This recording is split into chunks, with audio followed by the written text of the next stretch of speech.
Madam నమస్తే అండి.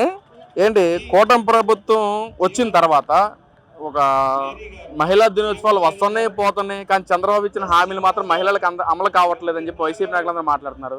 గతంలో జగన్మోహన్ రెడ్డి 5 సంవత్సరంలో కూడా అసలు మాట తిప్పలేదు, మడం తిప్పలేదు, అన్ని అమలు చేసిన నాయకుడు జగన్మోహన్ రెడ్డి అని చెప్పి మాట్లాడుతున్నారు. ఏంటి ఇలా చూడొచ్చంటారు? మడం తిప్పలేదు, మాట తిప్పలేదు అన్న మాట ఫస్ట్ లోనే ఓడిపోయాడు కదా. అమ్మఒడు అన్నాడు, 2 బిడ్డలున్నా 3 బిడ్డలున్నా వేస్తాడు, ఒక్కడికి వేశారు. 2వ సంవత్సరం వచ్చేసరికి ఫస్ట్ 15,000 వేశారు, 2వ సంవత్సరం 14,000 వేశారు, తర్వాత 13,000 వేసా అని చెప్పన్నాడు. బాత్రూంలు కడిగిస్తాను, అక్కడే ఓడిపోయాడు. ఇంకేం మడం తిప్పలేదండి. చంద్రబాబు నాయుడు గారు ఎక్కినమ్మంటే ఫెన్షన్లు ఆడవాళ్ళ మగవాళ్ళకి కానీ వృద్ధులకు కానీ వాళ్ళందరికీ పెన్షన్స్ 4,000 రూపాయలు ఇస్తానన్నారండి. మాట నిలబెట్టుకుని ఆయన 4,000 ఇచ్చాడు. ఆయన పెన్షన్లు 3,000 చేస్తానన్నాడు. 3,000 ఎలా చేశాడు? 250 పెంచుకుని వెళ్ళాడు. చంద్రబాబు నాయుడు ఎక్కినమ్మని 4,000 ఇచ్చారండి బాబు గారు. అలాగే బస్సు ప్రయాణం ఆడవాళ్ళకు ఉచితం ఉన్నారు. మాకు ఎంత హ్యాపీగా ఉంది. ఇవాళ స్కూల్కి వెళ్ళి పిల్లలు తెచ్చుకోవాలన్నా కూలి పనికి ఇవాళ వచ్చే కూలి తక్కువ వస్తుంది. ఆ కూలి వాళ్ళు బస్సులకే పెట్టుకుంటారా, ఆటోలకే పెట్టుకుంటారా? అలా కాకుండా బస్సు ప్రయాణానికి వెళ్ళి బస్సులో వస్తున్నారు. అది చాలా హ్యాపీగా ఉంది. ప్లస్ గ్యాస్ బండ్లు, ఒక ఆడవాళ్ళకి వాళ్ళ భారం గ్యాస్ బండ, 3 గ్యాస్ బండ్లు సంవత్సరానికి 3 బండ్లు వస్తారు. మాకు గ్యాస్ కొనే సంవత్సరానికి 3 బండ్లు 3,000 రూపాయలు చొప్పున మాకు మిగులుతున్నాయి.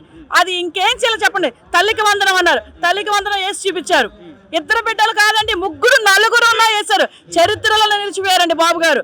అలా ఏ ప్రభుత్వం వేసినా చెప్పానండి నాకు. గత ప్రభుత్వంలో నవరత్నాల పేరిట ఏవైతే పథకాలు ఉన్నాయో అన్ని అమలు చేసిన ప్రభుత్వం నాది, దమ్మున నాయకుడు జగన్మోహన్ రెడ్డి అని చెప్పి వైసీపీ నాయకులు మాట్లాడుతూ ఉన్నారు.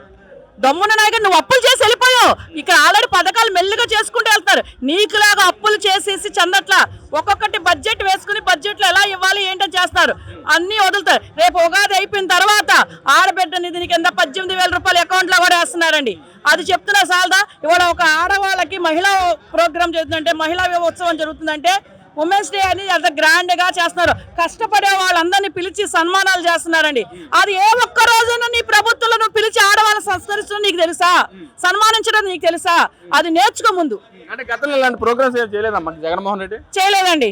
కష్టపడే వాళ్ళకి ఏంటని విలువ ఇచ్చి వాళ్ళు ఎలా కష్టపడతారని ఒక ఆర్పీలు ఏంటి, మన విఎంసీ వాళ్ళని ఏంటి, అంగన్వాడీ టీచర్లు ఏంటి, అందరినీ సత్కరించి గౌరవిస్తున్నారండి ప్రభుత్వం.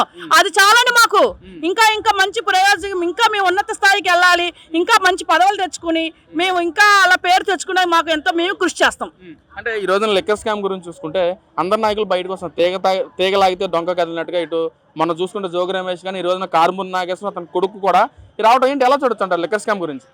వాళ్ళు నిజం బయట పడిపోతున్నారు. ఇంకా వాళ్ళు తప్పు ఉంది కాబట్టి బయటకు వస్తున్నారు. మెల్లిగా అందరినీ బయటికి లాగుతారండి. నిన్నగాక మొన్న కల్తీల నెయ్య ఏమన్నాడని జగన్ ఆ రోజు ఆవు అంట చెత్త తిందంట, చెత్త నెయ్యి వస్తుందంట. మనిషి నువ్వు ఆయన చెత్త తింటే చెత్తదో కాబట్టి చెత్తగా మాట్లాడతాడు. అంటే ఆవు చెత్త తింటే చెత్త పాలు వస్తాయా? నేను ఎక్కడా చూడలేదు. మరి నాకు ఇది నువ్వు డబ్బు నింపితే ఆ డబ్బు ఏది? నువ్వు చూపించాలిగా. నువ్వు ఆ డబ్బు బయట పెట్టి అప్పులు పైన అధిష్టానంలో అప్పు తీర్చాలిగా. ఆ డబ్బు తెచ్చి 10 మందికి పంచాలిగా. అమ్మ మరి ఏదైతే లిక్కర్ స్కామ్ గురించి మాట్లాడుతుంటే గత పాలకులేమో మేము లిక్కర్ స్కామ్ ఏం చేయలేదు, ఆ డబ్బు మొత్తం ప్రభుత్వ ఖజానా నింపేమని చెప్పి మాట్లాడుతున్నారు. ఏంటి ఎలా చూడొచ్చు అంటారు? ఏ ఖజానా నింపా నువ్వు? నీ తాడేపల్లి ప్యాలెసా?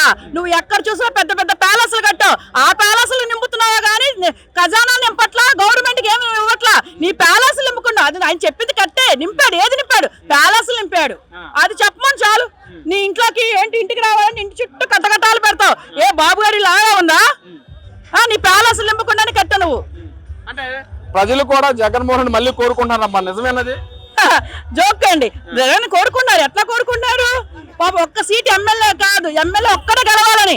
ఎందుకంటే నెక్స్ట్ దెబ్బ కూడా ఎలా పడుతుంది, ఈ ప్రభుత్వం ఎలా చేస్తుందని తెలుసుకుంటానికి జగన్నే కోరుకున్నారు. ఎలాగా ఆయన ఒక్కడే గెలవడానికి, ఒక్క సీట్ రావడం కోసం నేను కోరుకున్నా. ఇప్పుడు 11 మంది గెలిచారు, మరి 11 మంది అసెంబ్లీకి రావట్లేదు. మరి జగన్మోహన్ రెడ్డి గెలిస్తే మళ్ళీ ఏమైనా అసెంబ్లీకి వస్తాడా?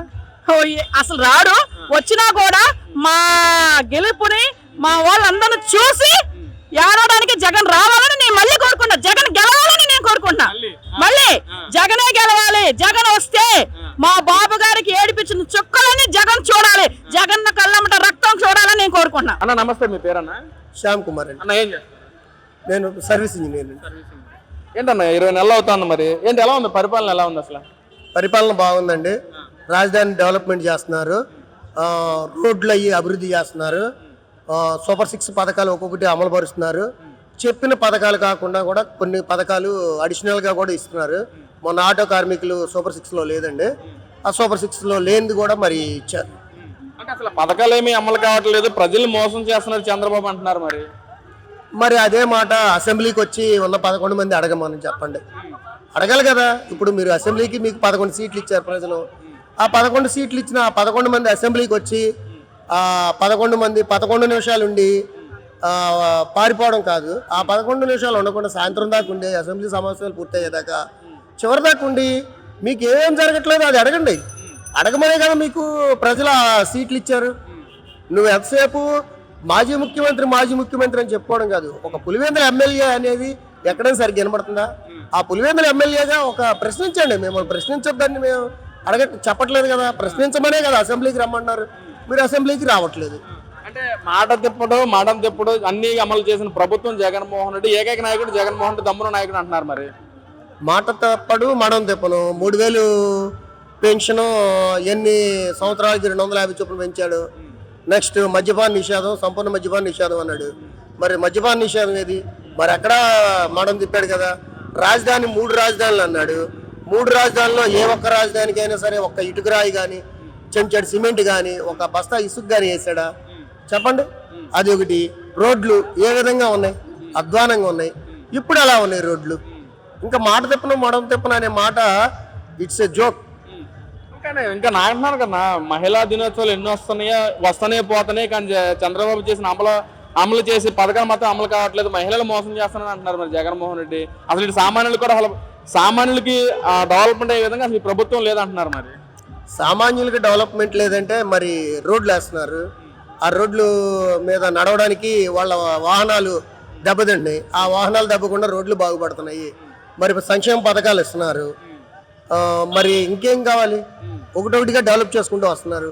ఇన్ఫ్రాస్ట్రక్చర్ మొత్తం డెవలప్ అవుతుంది. మరి కొన్ని కట్టడాల వలన ఈ లేబర్కి కూడా ఎంప్లాయ్మెంట్ దొరుకుతుంది. మరి ఇంకేం కావాలి? అంటే చదువుకున్న పిల్లలకు కూడా అసలు సరైన జాబ్స్ కల్పించట్లేదు ఈ ప్రభుత్వం అంటున్నారు. అంటే ఇప్పుడు ఆల్రెడీ కడుతున్నారండి.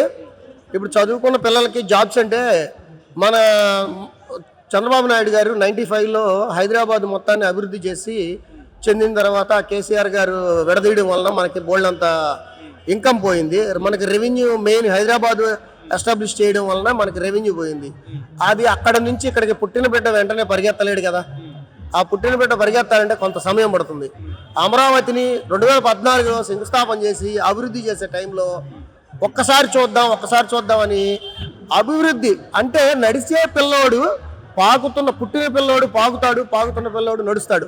ఆ నడిచే సమయంలో జగన్ పార్టీ గెలిచింది, కొంత కూలిపోయింది. ఆయన ఒక రాజధాని కాదు 3 రాజధానులు కడతానన్నాడు. కనీసం ఏ ఒక్క రాజధాని కూడా కట్టలేదు, ఒక రాయి కూడా వేయలేదు.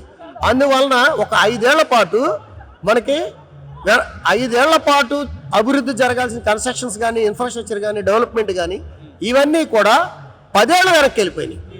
ఆ 10 ఏళ్ళ వెనక్కి వెళ్ళడం వలన ఇంకా కూడా మనం అభివృద్ధికి రావడానికి కొంచెం సమయం పడుతుంది.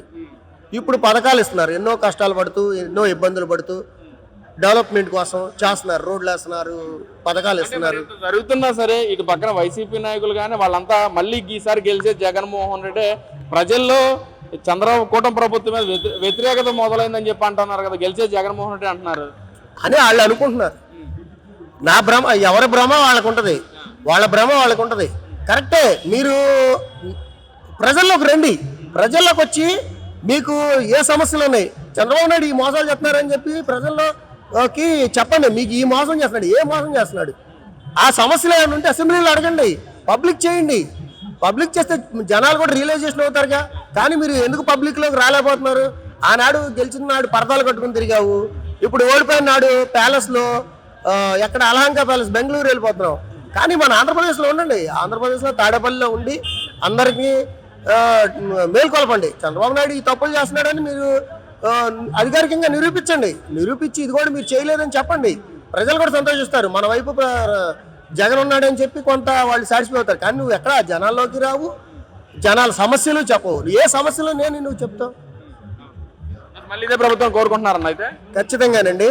ఇంకొక 10 ఏళ్లలో ఏ విధంగా డెవలప్ అవుతుందో చదువుకున్న జ్ఞానులకు మాత్రమే అర్థమవుతుందండి.